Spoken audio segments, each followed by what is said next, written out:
Dr. Bob here again, and we're going to talk COVID-19 some more. I think it's important to strike while the iron's hot.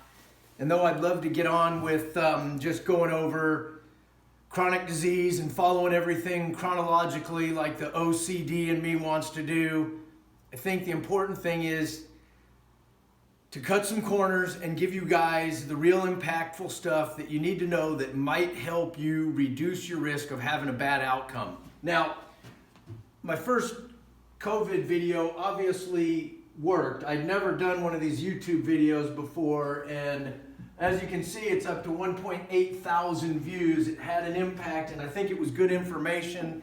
I've got a lot of good feedback, 100% likes, and I'd like to teach you guys some more. Now, we went over some things on the diagram back then.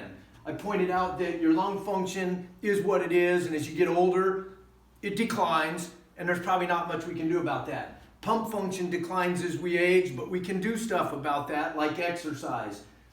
The leaky valve concept that fills your lungs with fluid, there's some things we can do nutritionally, and then we talked about immune function. So targeted areas where lifestyle treats everything is improve the pump, have less inflammation, nutrition and exercise, improve your oncotic pressure, again, nutrition, make sure you have adequate amounts of protein intake if appropriate and you don't have severe renal disease.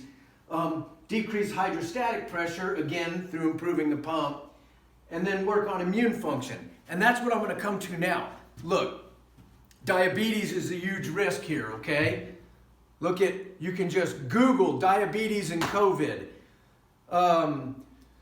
Diabetes, leading underlying condition in COVID-19 related deaths. I watched a guy on the news yesterday, an intensivist running intensive care unit of a hospital with 23 patients with COVID-19 in the ICU. 22 out of 23 of them either had pre-diabetes or diabetes, okay? Now,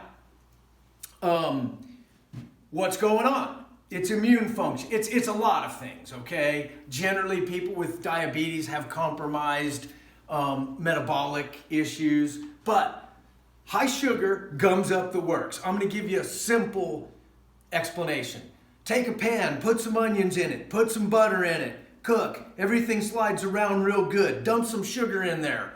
What just happened? You caramelized it. Well, you're caramelizing your insides. That sugar attaches to everything, and it attaches to all those amino acids that are making your cells work, because basically your cells are a bunch of proteins comprised of amino acids that have different structure and function, and when you gum them up with sugar, they don't work as well. So your white blood cells don't work well. You can't fight infection. You can't produce antibodies as well. We got to do something about this tendency towards type 2 diabetes, pre-diabetes, full-blown diabetes, and the other concept of insulin resistance. Now, like I said, I hate to get ahead of myself. I wanted to teach you guys about this. So now you got to get the Cliff Note version. So what causes type 2 diabetes? You. Now, is it all you? No, some of it's genetic. I'll share some genetics with you. Here's some good genetics. Mine. Okay? This right here is my New Amsterdam genomic study. And this has basically all 22,000 known genes, 22,000 of them, on me, okay? So I know what my risks are. And this is the executive report. And if you read down here what it says of summary of important risks, if you don't have huge important risks in a category, nothing. So cancer, hey, that's good news, no huge stuff. Coronary heart disease kills most of us, no huge stuff. I got a lot of things. Heart arrhythmias, no. Structural heart disease, no. Blood disorders, no. Stroke, no. Ooh, diabetes.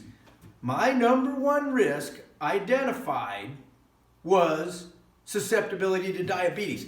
Now this is the big ones, the really bad ones, but it turns out I got 9 genes that predispose me to type 2 diabetes, okay? When my dad got old and fat, he ended up on insulin. When his dad got old and fat, he ended up on insulin.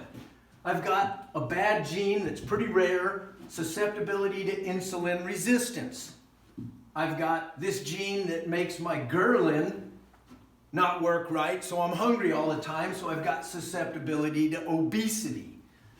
I've got another susceptibility to metabolic syndrome driven by the same ghrelin. If I get fat, I get metabolic syndrome, okay? And then another separate gene that increases my risk of type 2 diabetes. And when the circles are near full, it's really good evidence, and red is bad. So I've got risk of type 2 diabetes. Well, let's see, do I have type 2 diabetes? Well, these are my labs dating back to 2015. Fasting blood sugars, 80, 78, 75, 70, 71, 87, 80, 81, 81, 82, 87, 82. Okay, a normal fasting blood sugar is 96 or less. Synogenics target is lower than that. Synogenics target is 86. I've never been over I guess I was over the Synogenics target there at 87. All right, so fasting blood sugar is sort of representative of whether you might have a problem. What's another thing? Hemoglobin A1C, 5.2, 5.2, 5.0, 4.9, 4.8, 5.0, 5.1, 4.9, 5.1, 5.0, 4.9, 5.1. Hemoglobin A1C is just like I'm talking about. The sugar sticks to everything. It sticks to your hemoglobin. Red cells only live 4 months. We can use an equation and calculate our average blood sugar. 107, 107, 100, 97, 93, 100, 104, 97, 104, 100, 97, 104. That's my average blood sugar. We define pre-diabetes as having a hemoglobin A1C between 5.7 and 6.5.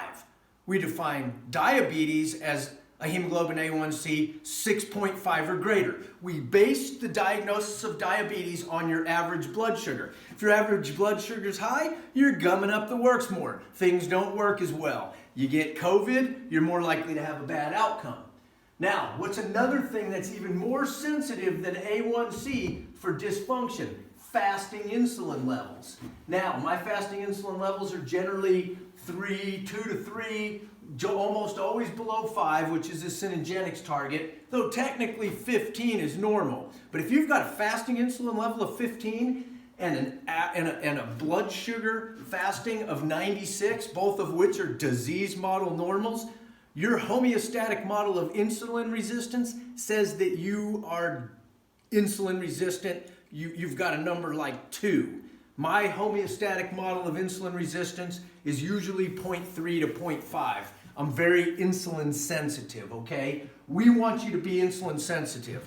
So, Cliff Note version of this, after I kind of convince you that you might have something to do with this, is going to be all the things I do to make me insulin sensitive and not have type 2 diabetes, despite the fact that I got a crappy genome.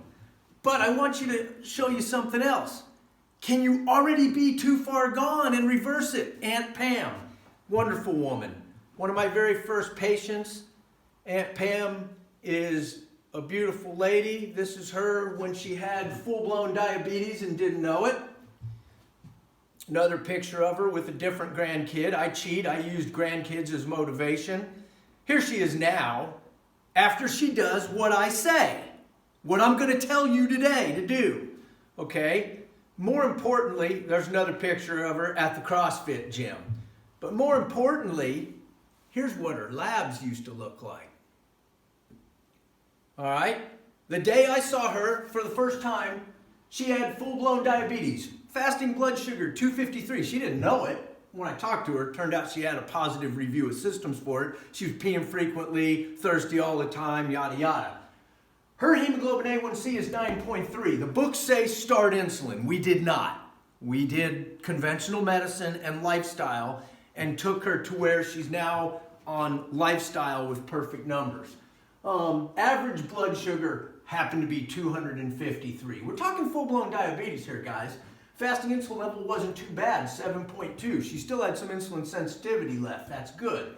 But her sugars are running way high. Why? Because her diet was terrible. She was overweight. Fat makes you less insulin sensitive, particularly visceral fat, okay? Fat around your guts, okay?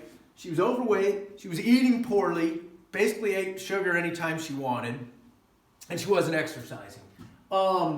So what did I do? I put her on some conventional medicine. It turned out her cholesterol panel was also completely wrecked. She had high total cholesterol, low good cholesterol, triglycerides were through the roof. That's usually reflective of eating too many carbs. Triglycerides, 3 sugars. Eat a lot of sugar, triglycerides go up, okay? Her coronary risk ratio was 8.2, not good. Disease model targets less than 5, Synagenics targets less than 3.5. We're more stringent. Okay, so she's wrecked.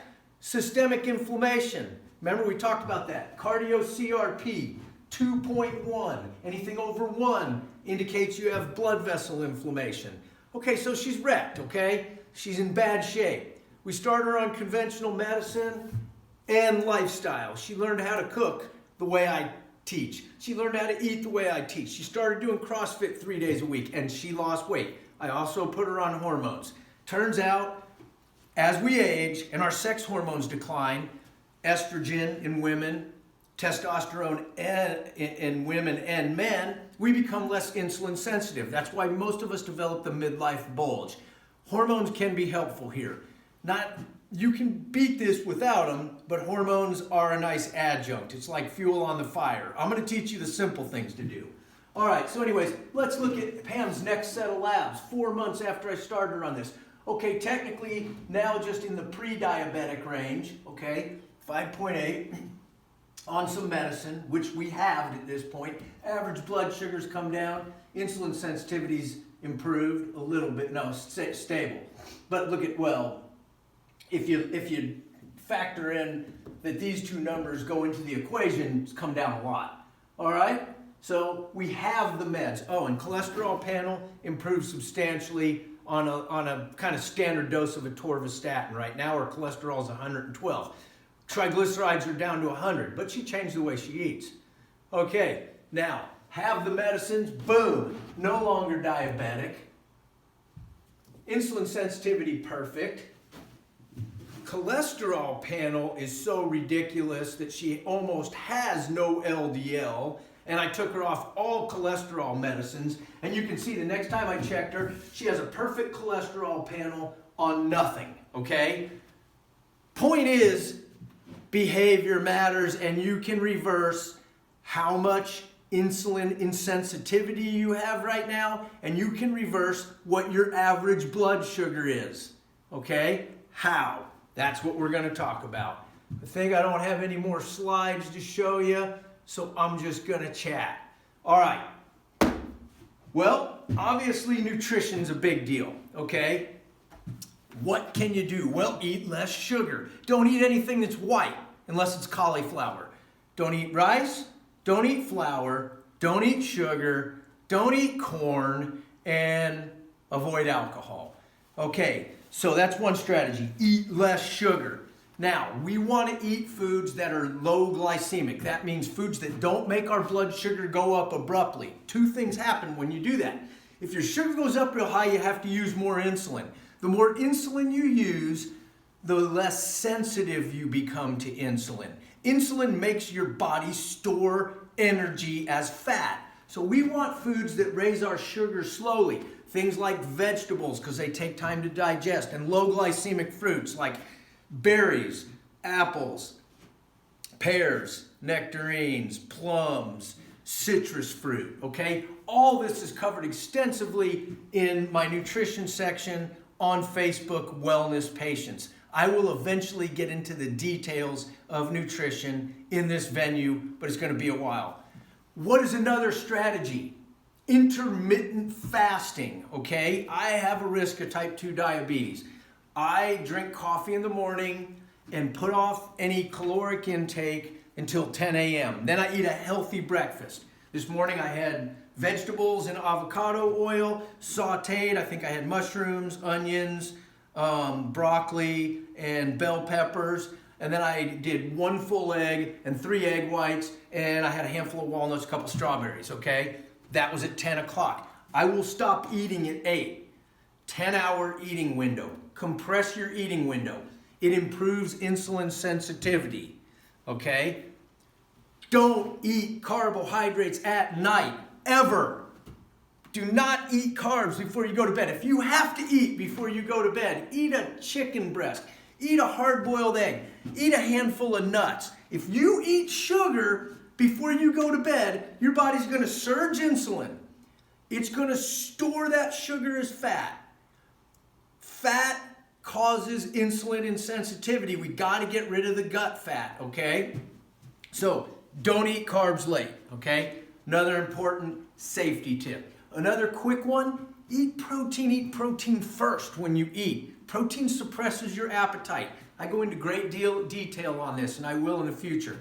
Eat your proteins first, maybe you'll eat a little less. What's a big one on insulin sensitivity? Man, it's that exercise again. Especially high intensity. Those sprints that I'm making I did my sprint interval training yesterday. I warmed up for 3 minutes. I had the kids with me on the stationary equipment. At 3 minutes, we took off on a dead sprint until we were gassed. I mean, when the legs just turned to lead and you got nothing left. You'd let the bear eat you if it was chasing you. Recovered for 3 minutes, just nice and slow. Did it again. Recovered for 3 minutes, nice and slow. Did it again. 4 sets. Amazing what that does to insulin sensitivity. I just did my DEXA scan about 3 weeks ago. 0.29 pounds of visceral adipose tissue. Now, I got some women that have values that low. Only one other man have I ever scanned that's under a pound. My cardio CRP is usually undetectable, less than 0.2. So, point is, genetics are a factor. There are some people that can get massively obese and not develop insulin insensitivity. They're lucky. It's not most of us. But genetics are not a predetermined death sentence. You are not guaranteed to have type 2 diabetes because of your genetics. Type 1's a different story. You can't make insulin, you can't make insulin. Type 2 is insulin insensitivity, and it's primarily behavioral in combination with a genetic predisposition. You might have a genetic predisposition. Most of you have never had your hemoglobin A1C checked because your doctors don't survey for disease like they should. Very few of you have ever had your fasting insulin levels checked. I check those on my patients quarterly. Look, do what I say. Get out. Look, you're sitting here stuck. The tendency is to sit around more and more. It's the exact opposite of what we want to do. So figure out some way to get the activity up. Let's get that insulin sensitivity up. Let's cut some weight right now. Now's the time. This is your window of opportunity. Once you have COVID, it's too late to make your body respond to stress with adaptation. You're going to have plenty of stress at that point. We want you to purposely stress your body so it will begin to adapt. You will develop more mitochondria in your muscle cells, whether they be in your heart or your skeletal muscles. You'll become more fit. You'll become more lean, less inflamed. Let's get those omegas back where we want them, like we talked about. And let's just take care of this. All right, sorry if I took too long.